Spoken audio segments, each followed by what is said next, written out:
en 5, 4, 3, 2, 1.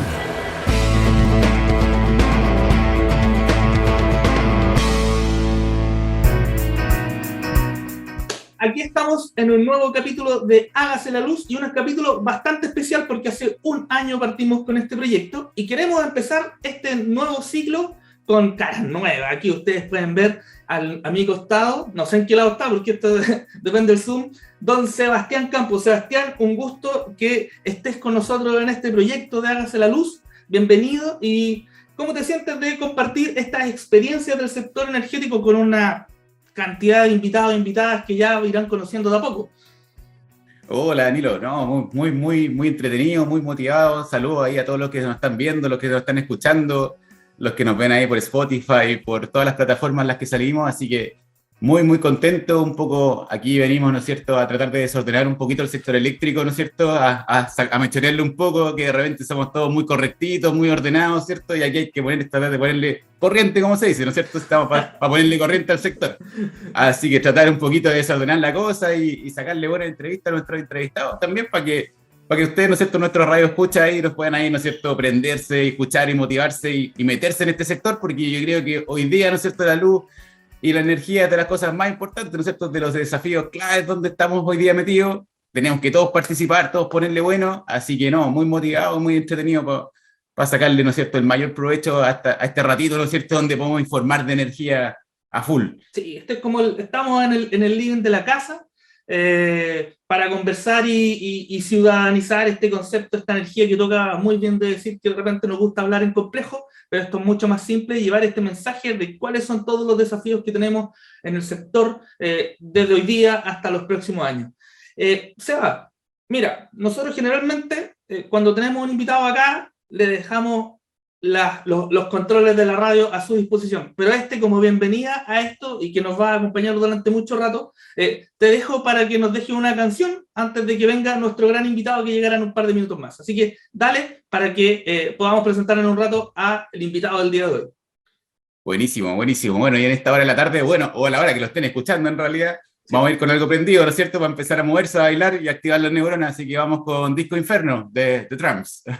Nos vemos en 2 minutos más aquí en Hágase la Luz.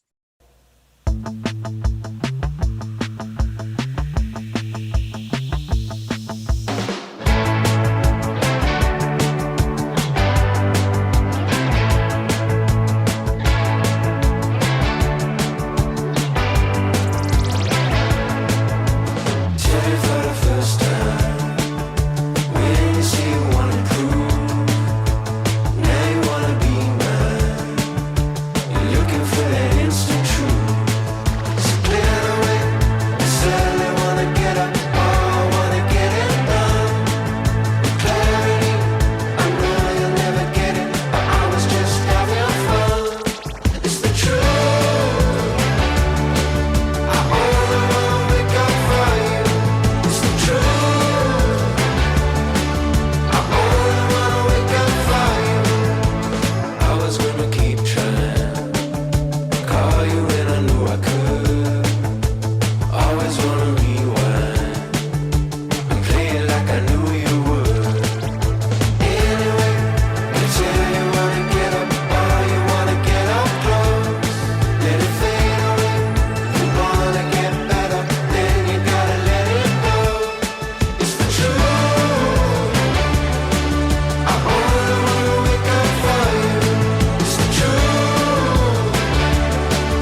Y luego de esa estupenda canción que programó Sebastián, Disco Inferno, un poco para aprender esta tarde de día martes, si usted está viendo en el vivo, no se equivocó, esto no es la magia azul. Aquí estamos en Hágase la Luz con don Juan Meriche, un furibundo hincha azul. ¿Cómo está, Juan? Hola Danilo, ¿qué tal? ¿Cómo estás? Hola Sebastián. Muy bien, muchas gracias, y a todos los auditores ahí de Hágase la Luz que nos están escuchando en este minuto. Bueno tenerte. Nosotros habíamos conversado con Sebastián de que dentro de todos los capítulos que hemos tenido acá en Hágase la Luz, bueno, hemos estado con hartos gremios. Habíamos estado con Rodrigo, que fue el ex director ejecutivo de empresas eléctricas, pero no habíamos tenido a nadie de las empresas eléctricas del gremio como tal. Sí, estuvo Daniel Gómez de Enel, estuvo Rodrigo de Saesa, etcétera, etcétera. Entonces, la idea hoy día es poder conversar contigo de qué es lo que implica este gremio, de qué es lo que significa, cuáles son sus misiones, etcétera, etcétera. Pero primero te tengo que presentar. O sea, aquellos que no están quizás un poco perdidos, como decimos siempre acá, y no conocen a don Juan Meriches, yo les voy a contar un poco quién es. Juan, tú eres periodista de la Pontificia Universidad Católica de Chile, con un magíster en regulación de la Universidad Adolfo Ibáñez, y un minor en Historia Contemporánea de la Pontificia también. Especializado durante toda tu carrera en negocios, energía, minería y políticas públicas. Un tema que vamos a tratar: trabajaste en Economía y Negocios del Mercurio, también fuiste encargado de comunicación y posteriormente jefe de gabinete de la Comisión Nacional de Energía, donde coincidimos hace ya no vamos a decir cuántos años. Y también, ya en el lado privado, fuiste director coordinador de Feedback Comunicaciones y hoy día es el director de Asuntos Públicos y Comunicaciones de Empresas Eléctricas AG, el gremio que reúne a las empresas distribuidoras eléctricas que operan en Chile. Nuevamente, bienvenido, Juan. Muchas gracias por estar aquí en Hágase la Luz con nosotros. No, fantástico, muchas gracias por la presentación también, por Danilo. Efectivamente, coincidimos en la CNE hace ya una cantidad de años atrás, como 15 años más o menos. No, bueno, 2008 al 2010. Claro, entonces, bueno, ha pasado harta agua debajo del río, pero seguramente, como vamos a conversar, hay muchas cosas que se repiten, la historia es más o menos cíclica. Entonces, bueno, ahí vamos a tener material para conversar. Vamos, partamos con esas preguntas. Oye, buenísimo, oye, gusto Juan, qué bueno tenerte acá también en el programa, ¿no es cierto? Aquí estamos tratando de divulgar harto, así que muy bienvenido aquí a Hágase la Luz. Oye, y cuéntanos un poquito, ¿no es cierto? ¿Cómo llegaste a este mundo, a este mundillo eléctrico, ¿cierto? A cubrir energía, economía, todos estos temas que de repente son medios áridos, que la gente los ve medio de lejos. Y claro, de repente no seduce mucho empezar a hablar, ¿no es cierto?, de cables, de conductores, de corrientes, ¿cierto? Pero de repente uno empieza a ver que hay mucho más detrás de eso. Entonces, cuéntanos un poquito, ¿no es cierto?, cómo ha pasado tu historia, este mundo, cómo lo has visto evolucionar también en los últimos años, en esta cercanía, ¿no es cierto?, de poder acercar el sector público con la gente, ¿no es cierto?, que está en sus casas. Sí, mira, a ver, como decía bien Danilo, yo soy periodista de formación y obviamente partí mi carrera profesional desarrollándome como periodista en el diario El Mercurio, y mi primera aproximación con el mundo energético ocurrió por ahí por el 2005, ¿ya? O sea, hace harto rato atrás, digamos, ¿ya? Y en 2005 en temas, digamos, que paradójicamente, como decía, se repiten, digamos, la historia más o menos se repite. ¿Cuáles eran los temas de esa época? Si ustedes se recuerdan, 2005 veníamos de las leyes cortas, ¿cierto? Con un tema de crisis del gas incipiente, que luego ya con los años se fue profundizando, con temas de las cuentas de la luz, también en esa época ustedes recordarán que incluso hubo cambio de secretario ejecutivo de la CNE, digamos, o sea, y también con temas, digamos, de estrechez energética que hacia fines de esa década también vimos como súper fuerte, digamos, con posibilidades ciertas. El primer decreto de racionamiento preventivo, digamos, lo conocimos por ahí por el 2009, ¿cierto?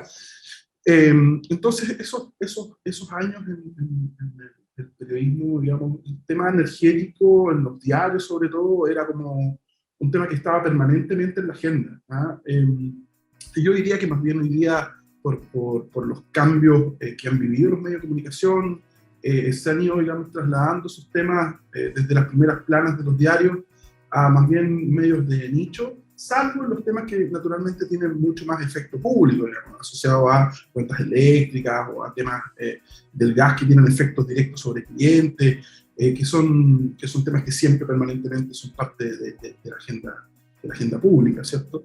Pero, como decía, los medios han ido cambiando, cada vez hay menos espacio, ¿cierto? Es más difícil ver temas como más en profundidad. La experiencia también de las personas que estaban vinculadas a los temas energéticos ha ido cambiando en el tiempo, en función, digamos, de que han ido tomando otros roles, cargos, en fin. Y el entorno también ha cambiado, ¿no? O sea, no voy a venir a descubrir la pólvora, digamos, a decir que cómo ha ido transitando el escenario, digamos, en el que las empresas del sector se desempeñan, tanto en el cambio de la agenda sectorial, ¿cierto? Con temas medioambientales, temas de relaciones con las comunidades mucho más potentes de lo que veíamos en esa época. Piensa tú que el año 2005 era recién un tema, lo que fue el caso de Celulosa Arauco, ustedes recuerdan el caso Cisne. Entonces, veníamos de un escenario, digamos, en esos tiempos en que los temas medioambientales recién estaban apareciendo en la agenda de las industrias en general y del sector energético también, digamos, no era tema en esa época. Hoy día sería impensable no incorporar desde el inicio de análisis de cualquier tipo de proyecto sectorial las variables de relaciones con la comunidad y de los temas medioambientales, digamos, son parte esencial. Muchas veces los factores claves, digamos, para poder sacar adelante un proyecto de inversión. Entonces, estamos hablando de un tránsito, ¿cierto? Que ha sido en los últimos 15, casi 20 años, bastante acelerado en darle prioridad a esos temas. Oye, Juan, pero una cosa, porque, ¿cómo llegas a energía como tal? Porque yo entendería, perdón, una opinión como súper externa obviamente, claramente no pasé por una aula de periodismo, pero hay temas, yo entendería, que son mucho más, quizás como entretenidos, política misma, quizás relacionamiento, etcétera, pero energía es un tema súper de nicho. Entonces, ¿cómo hiciste ese clic de, no creo que tú saliste de la U pensando, me voy a meter a la economía y negocios? Pues, no. No, mira, a ver, cuando yo salí de la universidad yo quería ser periodista político. Esa era mi aspiración, y de hecho ya trabajar en el cuerpo de reportaje, haciendo mi práctica, ¿cierto? Y después un año más ahí viendo en la crónica distintos temas judiciales, política, policial, en fin, todo lo que se ve en lo que hoy día conocemos como el cuerpo C del Mercurio. Y pasó que, como son estas cosas, casualidades de la vida, había un periodista que habitualmente cubría los temas de energía en el Mercurio en esa época, que tal vez ustedes ubican, o los más antiguos del sector se deben acordar, que era Cristian Biancos. Dicen que después, durante muchos años, estuvo en la tercera también, digamos, y justo Cristian tenía que tomarse vacaciones, sus vacaciones de verano, y necesitaban un reemplazo, ¿no? Y yo, que había terminado mi práctica hace poco, que estaba haciendo, digamos, algunos reemplazos incipientes, me tocó cubrir. Y me gustó, digamos. Obviamente, este es un tema, es un sector que no lo voy a venir a decir con ustedes, digamos, pero es un sector súper complejo, técnicamente, entender ciertas lógicas. Entonces, claro, a mí me tiraron a reportear energía sabiendo con suerte que existía generación, transmisión, distribución, y que en esa época estaba el SIC y el SIN, digamos. Ese era el conocimiento básico, digamos, de lo que significaba el sector energético. Pero obviamente me fue gustando, y fui también, digamos, aprendiendo rápidamente más elementos que necesitaba para el reporteo. Y ya luego en mi carrera profesional, con el paso por la CNE, con el máster en regulación, también eso fue ya tomando, digamos, otro nivel y otro grado. No me atrevería a decir que soy un experto, digamos, en el sector, pero ciertamente después de casi 20 años uno maneja más elementos que antes. Oye, ya, queremos meternos derecho ya al gremio que tú estás representando hoy día, empresas eléctricas, y quizás a veces de repente damos temas por entendidos, pero me gustaría entrar un poco en como la descripción de cuál es el papel de la distribución en el sector energético nacional. Generalmente, muchas veces lo he escuchado de representantes de empresas distribuidoras, la distribución es el front office, o sea, es como la cara visible entre el sector energético y los consumidores. Pero aún así, la gente todavía piensa, y eso es una cosa que nos gustaría también dejar en claro, que las distribuidoras no venden energía. La energía viene de las centrales y un poco la distribuidora es como quizás una especie como de hub, un transmisor, un puente entre esos dos mundos. Pero obviamente hay muchas cosas más atrás. ¿Nos podrías dar un par de minutos y contarnos cuál es el papel técnico y económico que hoy día está contenido en la regulación y que tiene que hacer la distribución como para tratar de hacer esta radiografía de qué es hoy día y cuál es el papel que tiene la distribución de energía eléctrica a los usuarios consumidores finales? Sí, yo creo que tuviste un punto clave. Efectivamente, nosotros de alguna manera somos la cara visible del sector frente a los clientes, digamos, a los clientes regulados. Lo que naturalmente tiene ventajas y también desventajas muchas veces, digamos, porque en el fondo tú eres el rostro de las buenas noticias, pero también de las malas.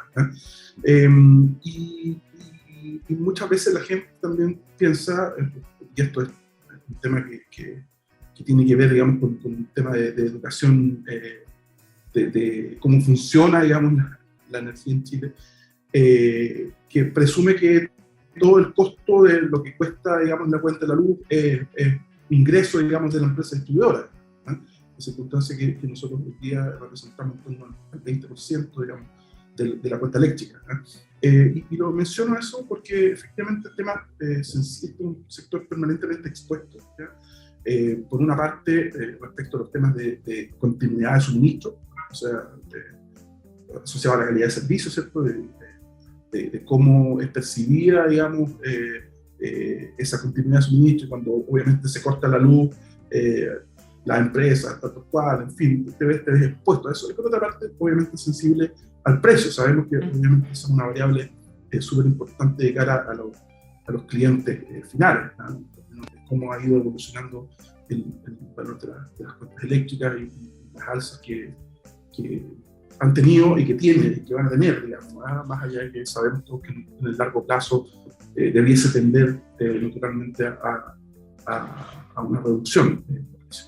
Pero como decía, hoy día la autoridad le asigna a las distribuidoras eléctricas, ustedes saben, también un doble rol, el rol de distribuidor, ¿cierto? A cargo de la inversión y la gestión de las redes, ¿sí? De los postes de luz que uno ve en la casa, digamos, y de las redes de baja tensión habitualmente, digamos.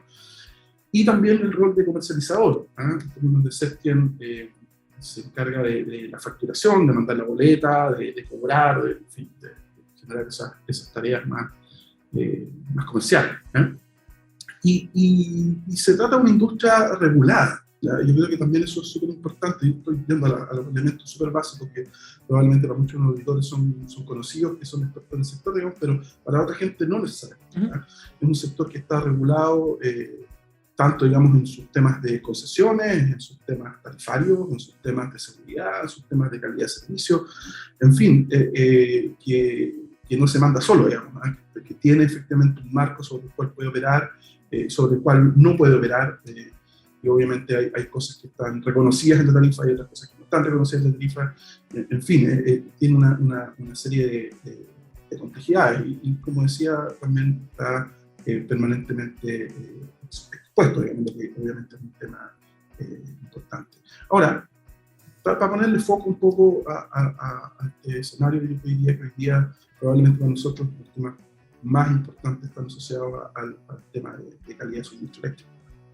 Ahí sentimos que más allá de los avances que se han tenido a partir de lo que fue la última norma técnica, ¿cierto? de calidad de servicio, hay un gap evidente que todavía, digamos, se debe abordar y resolver, y que requiere obviamente poner de alguna manera nosotros el foco obviamente en el cliente, que es una cosa que venimos haciendo durante los últimos años, pero que también, y puede ser materia para conversar más adelante, digamos, requiere también reformas un poquito más profundas a un sector que desde los orígenes de la regulación eléctrica de este país, como la conocemos hoy día, ¿cierto? Desde la década de los 80, la verdad es que ha sufrido modificaciones, pero menores y no estructurales, y probablemente el día, pensando en los desafíos futuros de medios distribuidos y de electrificación de los consumos, es un tema al que no le podemos hacer el quite, digamos, y que nosotros como industria también estamos empujando a que ocurra. Oye, Juan, aprovechando ahí que la dejaste, ¿no es cierto?, boteando, hemos hablado harto, ¿no es cierto?, o sea, estaba justo hablando de estos desafíos futuros, ¿vale? Y yo creo que hoy día está súper en boga, y todo seminario que va, webinar que va, uno empieza a mirar, ¿no es cierto?, qué está pasando afuera, en Estados Unidos, qué está pasando en Europa, y en todos lados, y uno también lo empieza, ¿no es cierto?, a conversar. La demanda ya, o la distribución ya deja de ser, ¿no es cierto?, un actor que siempre se pensó que era un actor pasivo. Uno empezó a decir, mira, aquí la demanda consume energía nomás, y nosotros, el sistema eléctrico está ahí para darle energía a la demanda, ¿cierto? Pero al final, a medida que uno ha empezado a entender el sistema de una forma bastante más avanzada, bastante más inteligente, se da cuenta que la demanda no es solo eso, ¿no es cierto? La distribución no es solo llegar, ¿no es cierto?, con energía al cliente, sino que cada vez más está tomando un rol distinto, de alguna forma, la demanda, en ser un agente activo, un agente clave, un agente inteligente, ¿no es cierto? Hablamos ya de demanda inteligente, donde está, ¿no es cierto?, el Internet de las cosas, está el control, está la gestión, ¿no es cierto?, de la energía, que es un actor súper relevante también en la transición energética. O sea, uno siempre habla de que, oye, descarbonicemos, y empieza a hablar de los generadores, y poco hablamos de la demanda, y la demanda es tal o igual, o más importante, incluso a veces podríamos pensar, que la gestión, ¿no es cierto?, que estamos haciendo desde el punto de vista de la descarbonización de la matriz eléctrica.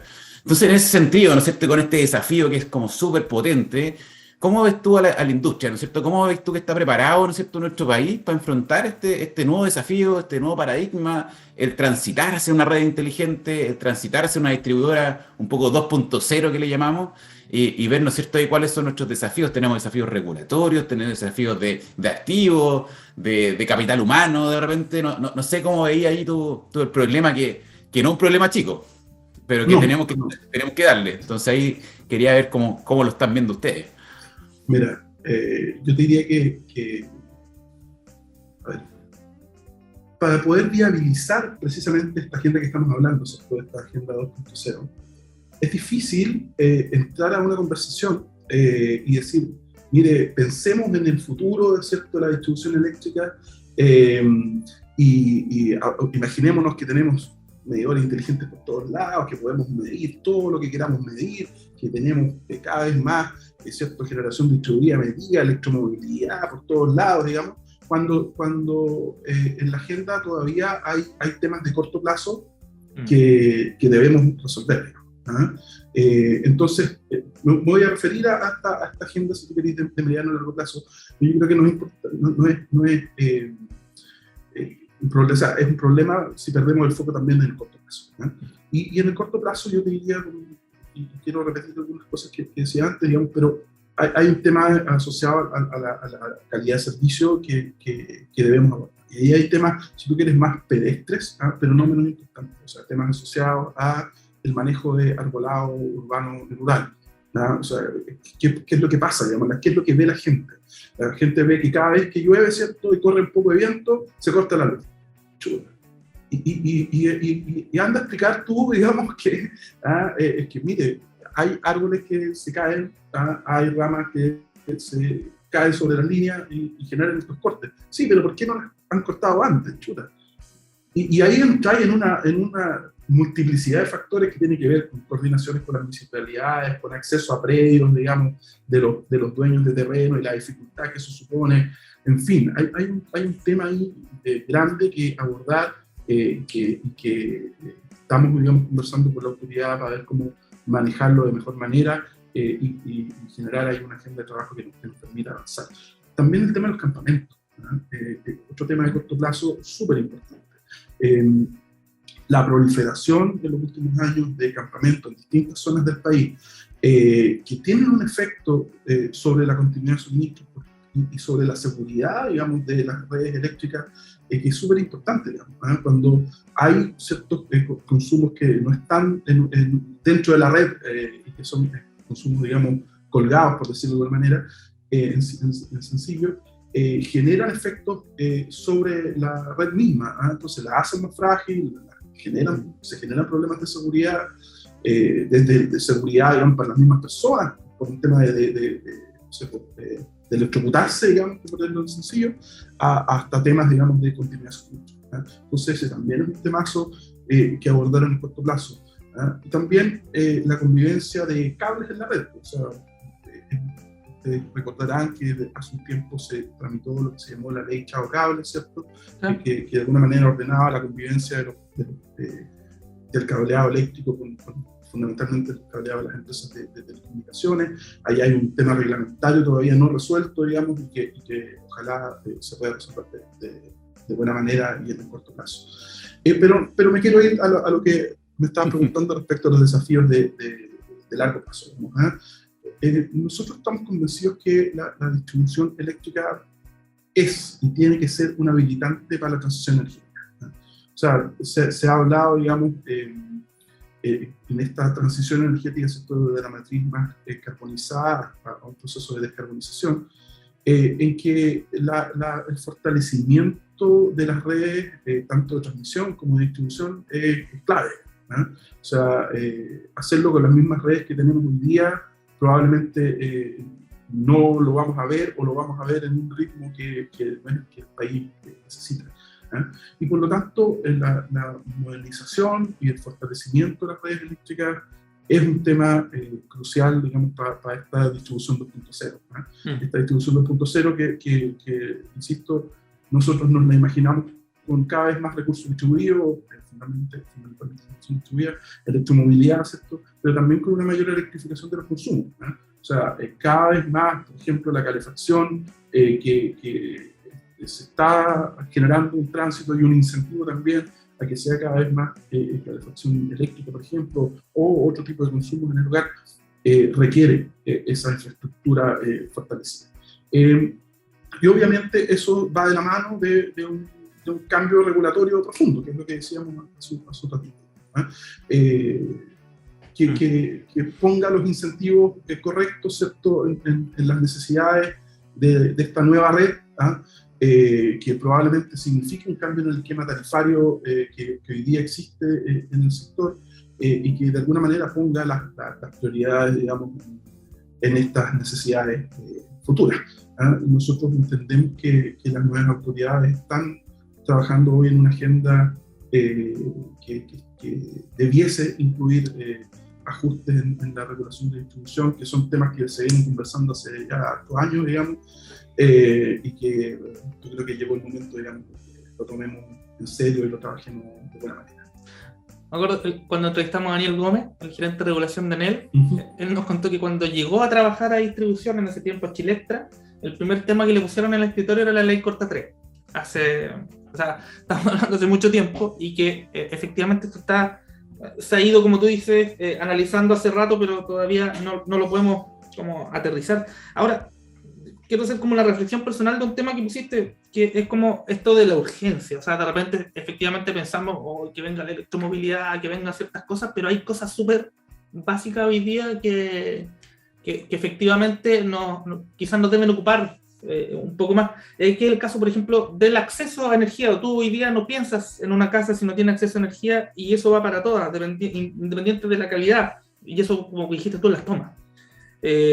Me acuerdo alguna vez incluso que fue un alcalde, no voy a decir la comuna porque puede que me equivoque, porque no me acuerdo exactamente, fue hace mucho tiempo, que nos contaba que efectivamente habían un par de casas que tenían electrificación, pero el pueblo creció, y cada una de las casas siguientes se fue alimentando con una zapatilla, o sea, 3 metros de alargador. Entonces, obviamente es un riesgo, ¿ya? Ahí no están las condiciones necesarias para que se haga un consumo seguro, pero de alguna manera también como visión, o sea, no visión, como experiencia de que tú no puedes vivir sin energía, que va un poco de lo que tú comentas al principio, de ocupémonos un poco del corto plazo, de ciertas necesidades mucho más básicas,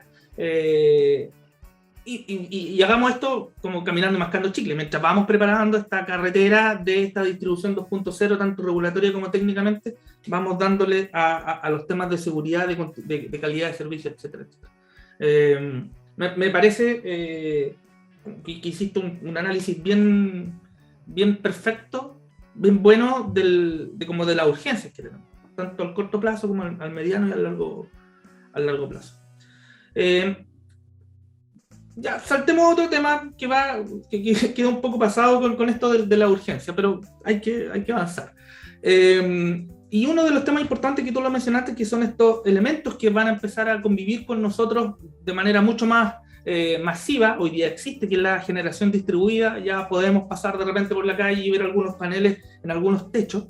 Pero hoy día el gobierno del presidente Boric está dentro de su plan masificarlo y construir a la generación distribuida en un agente mucho más relevante y mucho más importante que lo que ha pasado en gobiernos anteriores. Nos permite aprovechar potenciales de generación local, renovables, permite ayudar en la descentralización de la producción de energía, etcétera, etcétera. Y esto es un desafío muy grande para la distribución, porque la distribución clásica toma, lo dijo Sebastián hace un rato, toma la energía desde un punto y la lleva a un centro de consumo, en este caso nuestras casas.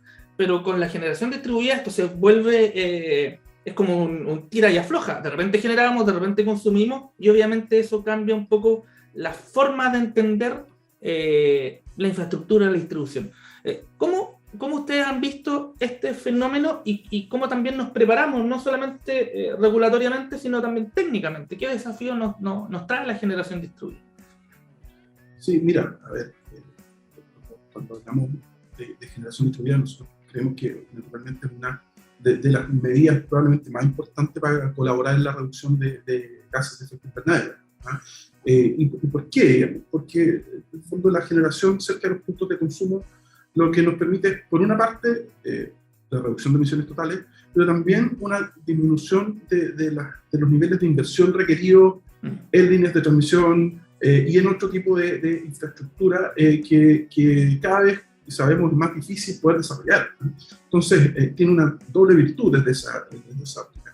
Y por otra parte, supone para nosotros como industria de distribución un cambio súper paradigmático. En el fondo, dejar de ser, ¿cierto?, solo la empresa que lleva la energía de un punto a otro, sino que ser de alguna manera una suerte de clúster de servicios asociados, digamos, a la administración, digamos, de servicios eléctricos, que también supone una mayor eficiencia en el uso de los recursos. Yo creo que en esta línea se ha avanzado a propósito de lo que fue o ha sido la implementación de la ley de Net Billing, pero estamos lejos, obviamente, de donde queremos estar.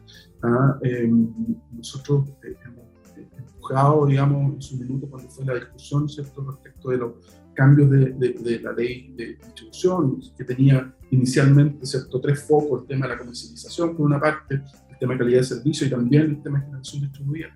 En la necesidad de abordar integralmente esos temas, y ser finalmente promotores de que haya cada vez mayores recursos distribuidos en la red, particularmente de generación distribuida. Ahora, ¿qué se necesita, creemos nosotros, para poder habilitar un desarrollo más creciente de este tipo de tecnología? Y aquí va a sonar, digamos, repetitivo, pero se necesita el cambio regulatorio. Se necesita efectivamente un mejor incentivo y ordenar de otra manera, digamos, cómo se regula, digamos, esa interacción entre los prosumidores, ¿cierto?, y el resto de la red. ¿Por qué ese cambio regulatorio es importante? Primero, porque necesitamos mejorar la calidad de servicio. O sea, si no somos capaces de mejorar calidad de servicio, la posibilidad de que efectivamente ese desarrollo sea creciente va a tener mayores dificultades. Segundo, porque necesitamos modernizar las redes y permitir que efectivamente los clientes gestionen su demanda.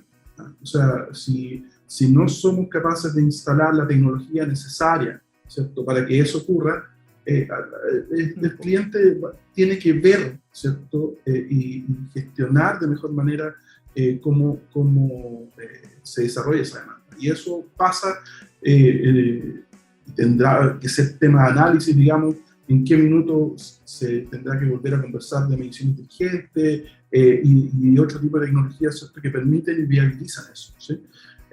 Y lo tercero también, modificar la forma en que se reparten los costos de la red. Yo creo que es un tema que también debiese formar parte, digamos, de este análisis regulatorio. Ahora, podemos partir también analizando como las barreras prácticas que ocurren hoy en día. Creo que probablemente también hay un tema ahí en que se puede mejorar la gestión, en que los tiempos en que se toma, digamos, entre que un cliente trata de inyectar sus recursos distribuidos a la red y lo que eso efectivamente ocurre, ¿cierto? Y la persona empieza a ver efectivamente TNT entre inyecciones y retiros propios, digamos. Hay un tema que también podemos abordar antes, y ahí en esa transición también sentimos que hay espacio de mejora.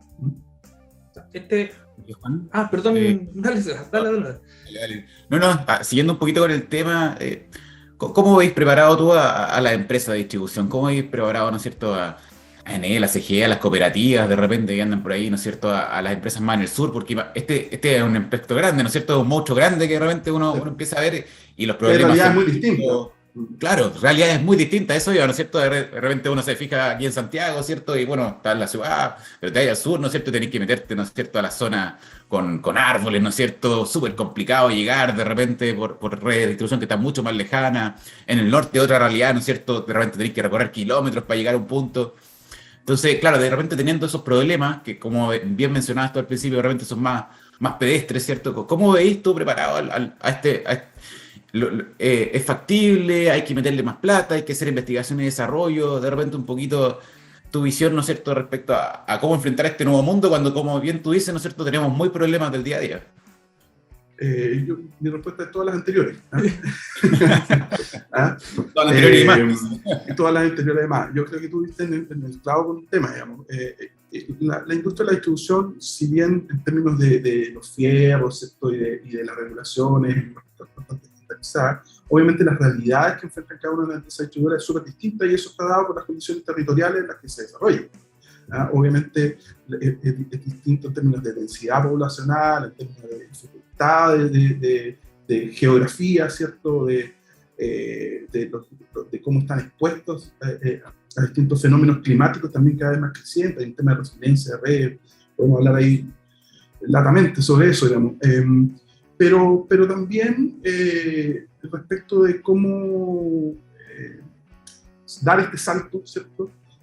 Por una parte estaba lo que decíamos recién, los temas regulatorios, pero también, por ejemplo, temas de capital humano. O sea, cómo preparamos profesionalmente a los distintos equipos técnicos, ¿cierto?, para estar preparados a una forma de funcionar distinta, de cómo nos enfrentamos, ¿cierto?, a ese desafío también es súper importante. Ahí hay un trabajo que las distintas compañías están haciendo internamente, ¿cierto?, con sus equipos, pero también requiere un trabajo más afiatado con la academia, por ejemplo, para incorporar nuevas competencias, para ir generando nuevas habilidades en los equipos técnicos que se van a ir incorporando, digamos, progresivamente a la industria. Yo creo que en ese plano también hay un tema muy importante que trabajar.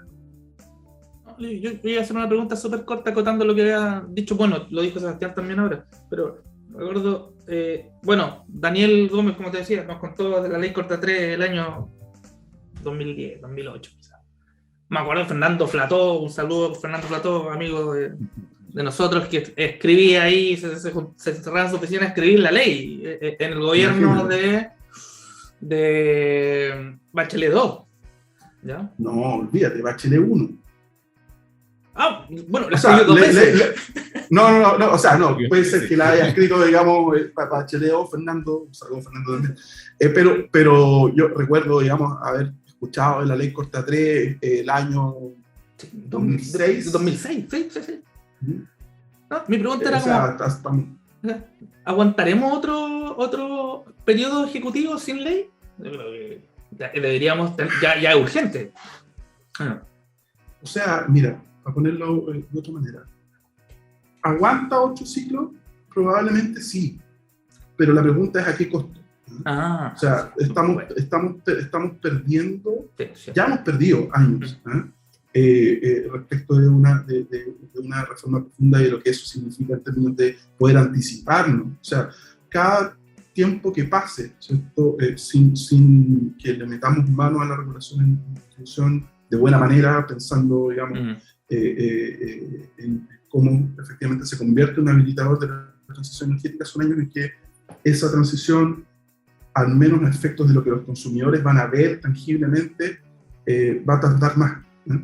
Y eso no es gratis, ¿no? Eso efectivamente tiene costos, ¿no? Entonces, es nuestro ánimo, digamos, que ese sea un tema que ojalá se pueda abordar en la agenda de las nuevas autoridades, y entendemos que, al menos así lo ha dicho el ministro Huepe, digamos, que está pensando en un proyecto de ley de transición energética durante esta administración, y esperamos que ojalá pueda avanzar en la línea correcta.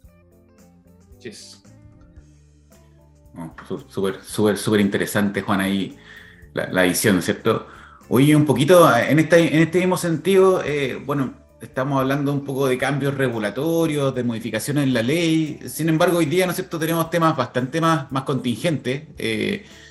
Vino, ¿no es cierto?, el estallido social, vino la pandemia, ¿no es cierto? Venimos saliendo de un proceso bastante turbulento en el sector, hemos tenido bastantes modificaciones, ¿cierto? Se hizo el PEC 1, se congelaron las cuentas, las postergaciones de los pagos, ¿no es cierto?, producto de la pandemia, como ayuda a las familias, de alguna manera, ha tenido bastante turbulencia, ¿no es cierto?, este último tiempo el sector, sobre todo el sector de distribución, y bueno, entendemos que este es un mundo, ¿no es cierto?, para el que no estábamos preparados, nadie vino a venir una pandemia, nadie vino a venir nada de lo que iba a pasar, ¿no es cierto?, y cambió todo el sector, ¿no es cierto?, de alguna manera, y toda la visión que teníamos en el corto plazo, y de a poquito, bueno, nos hemos tenido que adaptar, ¿no es cierto?, todos nos fuimos adaptando a esta nueva realidad con la que hemos tenido que venir conviviendo los últimos años.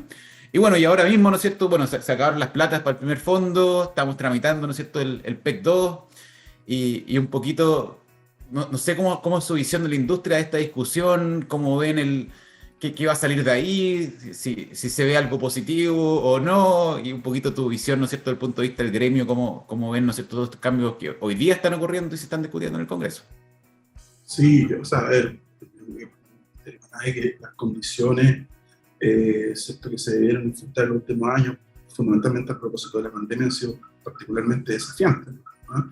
Desafiantes para nosotros como industria en términos técnicos, de poder efectivamente operar en condiciones de restricciones sanitarias, ¿cierto? Y de lo que significa también en términos de protección de nuestros propios trabajadores y colaboradores, ¿no? Hay un tema de seguridad y también que significó una adecuación en las formas de trabajar, probablemente un incentivo también al proceso de digitalización, digamos, de ciertas tareas asociadas a la distribución, pero obviamente entendemos que el principal efecto ha sido sobre nuestros clientes, ¿no?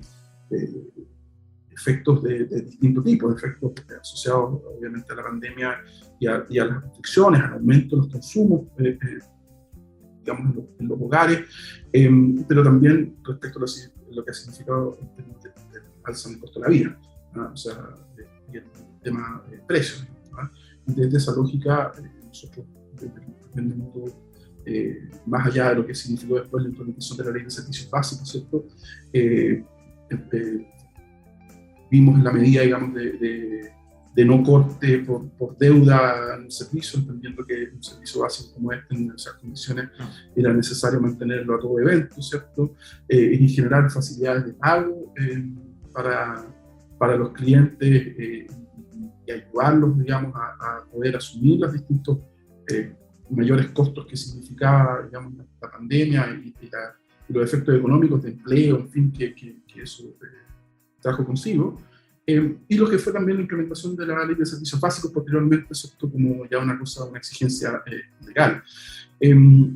Ahora, el efecto combinado a esto es que obviamente se generó también una deuda importante, digamos, ¿no? O sea, al perder la señal, ¿cierto?, de corte por no pago, evidentemente eso también fue generando una bolsa de deudas. Tuvimos en un minuto más de 700.000, casi 800.000 clientes con morosidad en las cuentas eléctricas, y es un tema que se logró abordar parcialmente en lo que fue, digamos, esta ley de prorrateo y subsidio, que ahora está siendo implementada, digamos, que está permitiendo que clientes, sobre todo de segmentos más vulnerables, puedan ver prorrateadas sus deudas en 48 cuotas con un subsidio del Estado, y esperemos que esto pueda estar implementándose lo más rápido posible. Pero además, como decías tú, en paralelo se dio este fenómeno, ¿no es cierto?, de alza en los costos de la generación y de los distintos indexadores, ¿cierto?, de los contratos, que de alguna manera llevó a lo que fue la ley PEC 1, o la ley PEC digamos, del 2019, que creó, ¿cierto?, este fondo que ya se agota y que hoy día lleva a que las nuevas autoridades, ¿cierto?, analicen este nuevo fondo de largo plazo, más un mecanismo de protección de corto plazo que permita que las alzas al menos se puedan experimentar de forma más gradual. Nosotros de verdad creemos que estos mecanismos de estabilización son un esfuerzo necesario, un esfuerzo necesario que permita que los clientes no experimenten de forma tan brutal, digamos, los mayores costos que está experimentando el sistema y los efectos que tiene eso sobre los contratos licitados, digamos. Ahora, obviamente, esto conlleva también complejidades de implementación, que nosotros tenemos que ojalá puedan revisarse y verse en detalle, digamos, de lo que va a significar esto, tanto para los sistemas comerciales de las empresas distribuidoras, como en la lógica, digamos, de facturación, en fin, que son temas que son complejos respecto a cómo están hoy día establecidos en el proyecto de implementación. Sin embargo, también sentimos que hay temas que lo que vamos a ver van a ser años complejos, digamos, donde vamos a tener, por una parte, la presión, ¿cierto?, de la alza de costos, pero también este saldo prorrateado, digamos, de las cuentas atrasadas, digamos, de la pandemia, porque obviamente pone presión sobre los clientes. Y el punto está ahí en pensar, bueno, ¿qué otros mecanismos existen, ¿cierto?, para poder abordar esto? Y ahí creemos que tal vez explorar un subsidio estatal permanente en las cuentas eléctricas sea un tema que parezca razonable pensar, que puede apoyar, digamos, a los clientes más vulnerables. Y entendemos que obviamente las autoridades han dicho también que es un tema que están analizando. Este tema, bueno, en actual discusión en el Congreso hoy día, las características de este PEC 2, que también tiene sus promotores y detractores, fue una discusión bien intensa en el Parlamento. Bueno, obviamente, como tú lo dijiste, el objetivo final es la población, no, ese es el foco, así que ahí nuestros legisladores tienen una pega importante, obviamente con la mano del Ejecutivo, así que como frases cliché, pero que salga bien nomás, no hay otra, uno no puede decir bien. Otra cosa, que nos vaya bien. Que nos vaya bien. Sí. Oye, Juan, retrocedamos un poquito, y mira, llevamos casi 45 minutos conversando, y me gustaría cerrar esta parte con esta entrevista con un poco lo que tú hiciste en la Comisión Nacional de Energía, esto de comunicar lo que hace una organización pública, que es complicado, porque en este caso la Comisión Nacional de Energía tenía como dos clientes, se podría decir. Uno son las empresas, generadoras, distribuidoras, transmisoras, inversionistas, etc. Pero también hacia la comunidad, a la señora Juanita, de un abanico de interesados en la información que da la Comisión Nacional de Energía, bien amplio. Entonces, ¿cómo se comunica? ¿Cómo hay una agenda de esas características en un organismo público energético, en este caso, que más encima hablan difícil? Y también es ahí, para palmarlo, además que alguna anécdota hay por ahí de esos tiempos gloriosos ahí en la CNE. Entonces, como dos preguntas en una. ¿Qué nos cuenta? Sí, a ver, yo diría que tú tuviste una clave, digamos, importante, que tiene que ver con el lenguaje. Desde la lógica de la comunicación, y en una institución de las características de la Comisión Nacional de Energía, señora que guardo mucho cariño, implica efectivamente hablarle a distintos públicos, ¿sí? Y el lenguaje, el cómo hablar en sencillo, respecto de temas que son súper difíciles, digamos, ya entender que hay actividades diferentes, ¿cierto? Que hay una función del sistema, en fin, son temas muy complejos. Hacerlo, digamos, en un lenguaje sencillo es más complejo. Y por lo tanto hay un tema de cercanía que yo creo que efectivamente hay que probablemente un gap a trabajar, y es un gap a trabajar probablemente en toda la industria. Es cómo generamos un mayor grado de cercanía y de cotidianidad con las actividades de las personas, de la gente común. No es un problema de comunicación probablemente dentro del sector. Todos los que trabajamos dentro del sector de alguna manera sabemos cómo funciona, entendemos sus lógicas, ¿cierto? Pero no es algo que sea necesariamente conocido por afuera. Yo creo que ahí efectivamente organismos como la CNE, la CEC, el coordinador eléctrico tienen un rol súper activo en que eso sea mejor entendido, digamos, por la ciudadanía, ¿ya? En esos años, ¿por qué era conocida la CNE? Básicamente por calcular los precios de la luz, ¿verdad? Si lo decían simple, cosa que además en esa época con los informes de precio de luz ocurría 2 veces al año. Entonces cada abril y octubre era como el momento estrellato, ¿cierto?, de la CNE, con conferencias de prensa, en fin, con todo un show, digamos, ahí, entre comillas, que era como la performance, lo visible de lo que hacía la CNE.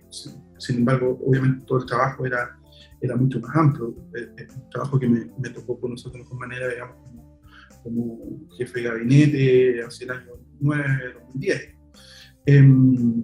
que me tocó ahí reemplazar a una invitada que tuvieron hace poco ustedes, que era la Daniela González, que nos tocaba trabajar juntos en el equipo de gabinete y que fue cumplir ese rol durante un tiempo, digamos, ¿no?